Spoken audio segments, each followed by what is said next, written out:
A Place in This World, by Reina Johnson. You frown at the syrupy stickiness of the menu. Hours of trying to unravel the mystery behind serpentine streets led to dead ends, graffiti-covered walls, and a diner with initials etched into the vinyl booths. The glass of water given to us by an equally exhausted server sloshes onto the table, and you use your sleeve to wipe the plastic. Mine has a lipstick stain on it. I ignore it. We've spent hours not speaking to each other. First, we declared war on the GPS, which couldn't get a signal, and then you thrust an old city map into my hands. It's upside down. You try to smile. The landmarks were unfamiliar. When we had gotten decidedly more lost, you flung it onto the back seat with a growl. Radio static interrupted any chances of a conversation. I folded my arms across my chest and stared out the window. There.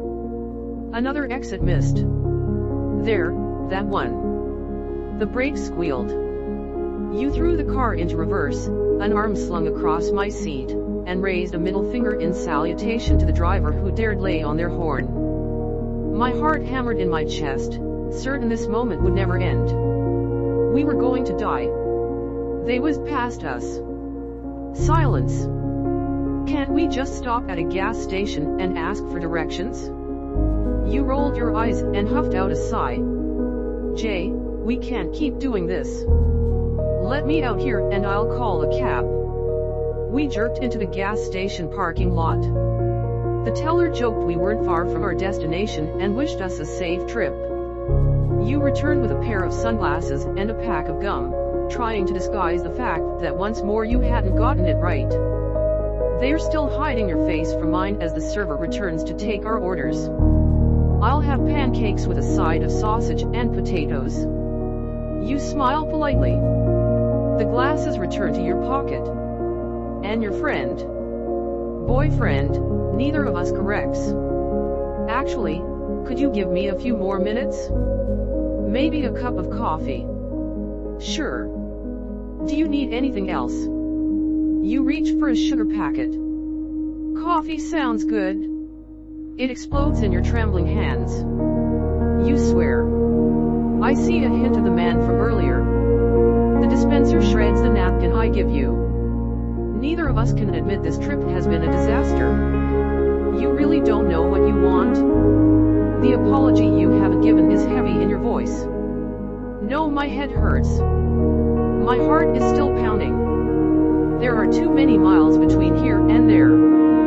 Between us. You nudge my leg with yours. They have waffles. You offer. In your mind, it's never too late to be thinking about breakfast. You probably forgot to eat. Sugar-free gum dissolving in your mouth as you squinted at road signs that were as out of place as we were. That doesn't sound good. What about an omelette with everything on it? It's dinner time. I remind you. It's only 5. We thank the server for our coffees. A few more minutes and we'll be ready. You promise? I'm going out back to smoke. Just give me a holler if you need anything. She winks, but you return to scanning the menu. You read each description with your best radio announcer voice. I don't want to smile. You sneak a third sugar into your coffee. The powdered creamer clumps to your spoon, but you pretend not to notice as you lay it on top of the shredded napkin. I have to think about something else, to stop my heart from being broken all over again. We missed check-in. Swiss cheese, sautéed onions, and mushrooms, and a side of home fries. Did you hear me? So we stay at a motel. It isn't the first time. I think I'll have a cigarette too. You start to protest, then think better of it. Fidget with the sunglasses. Take another swig of coffee. Mine is turning to sludge, but the wind is less biting than this. We're never on the same wavelength. You're 3 minutes of understanding before the windows shutter. No encore. I listen to traffic. Other people are headed nowhere with maps strewn across their back seats. There are tears in the folds and their eyes blur from staring at the squiggly lines too long. don't want to be here. I thrust my hands in my pockets and imagine walking, but then you're turning to the door and waving me back inside.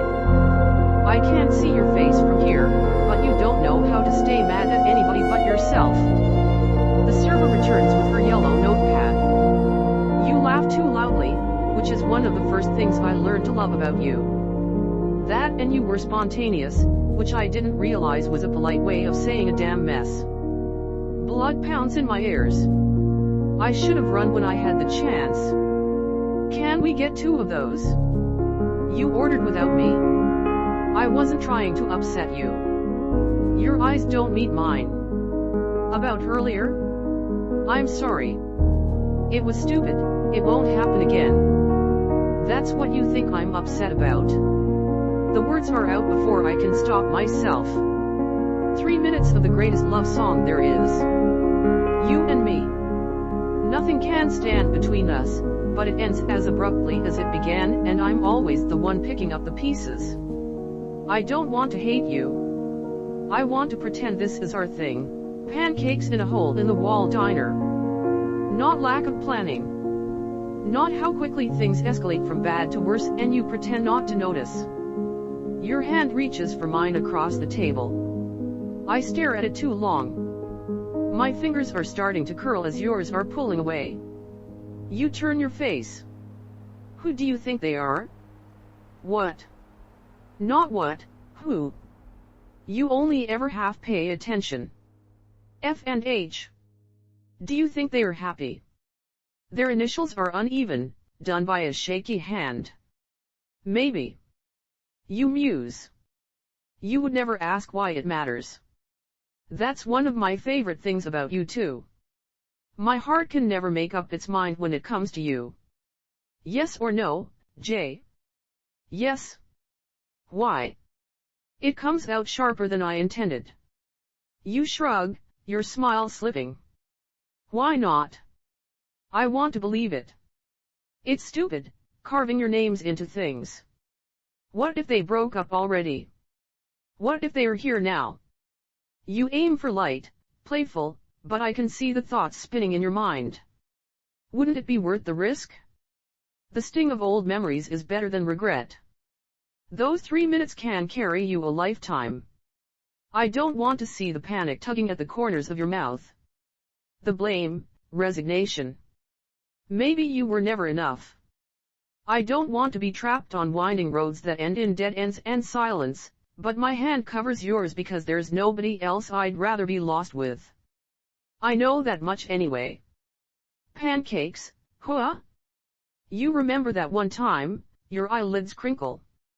As if you could forget. If we're a song, then you always pick up right where we left off. Without missing a beat. Those 3 minutes never hit you any differently. I think I love you for it.